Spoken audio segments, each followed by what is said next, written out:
Guess better safe than sorry.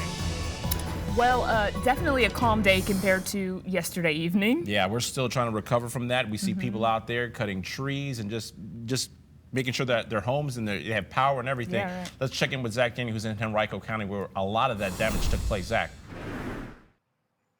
Yeah, it's a historic wind event that we had last night. Widespread damage all over the place.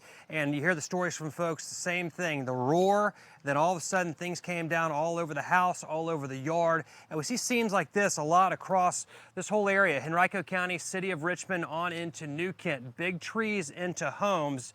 And we're going to go inside. I'm going to take you back 24 hours and show you what the radar looked like as we walk in. And it was a long line of severe weather that started actually up in parts of southeast Ohio and moved through West Virginia.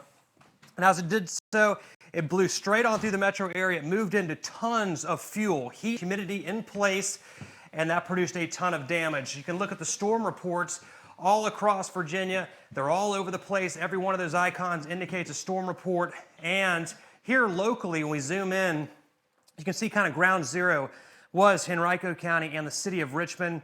Take a look at what happened in this particular house. And again, it's fearful when you think about trees coming into homes, especially when you have small children.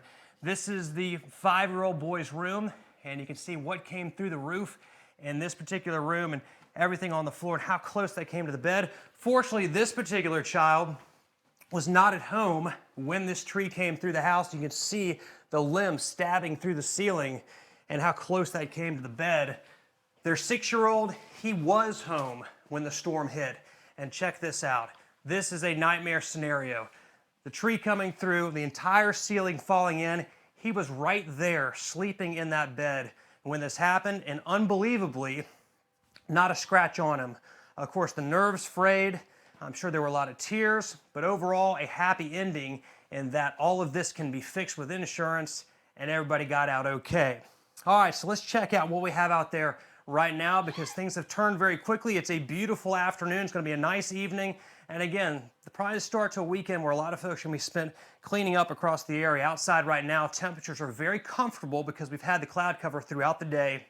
We're going to see falling humidity as we head throughout the weekend as well. Statewide temperatures here, a mix of 60s and 70s, so very comfortable. As we get into tonight, the overnight lows are going to dip down into the 60s and some 50s in some cases, and then high temperatures tomorrow, only going to make it to the upper 70s and low 80s, and we'll do that with low humidity. So a beautiful day tomorrow, and Sunday, Father's Day, is going to be every bit as nice. Here is your sky cast, your planner for tomorrow. Full sunshine, again in the light east northeasterly breeze, and temperatures only in the low 80s.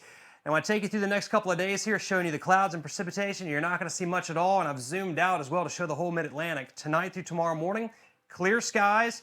As we get into tomorrow afternoon, full sunshine. Tomorrow night into Sunday morning, clear skies, and all day on Sunday, lots of sunshine. That continues into Monday morning as well. So let's check out your 7-day forecast. A beautiful weekend. Unfortunately, a little more work for the dads out there and the moms. Everybody's going to have to pitch in on this one to clean up after the big storm last night.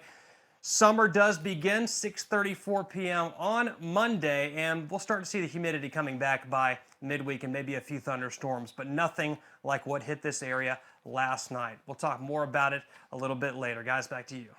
Scary, scary stuff. So glad.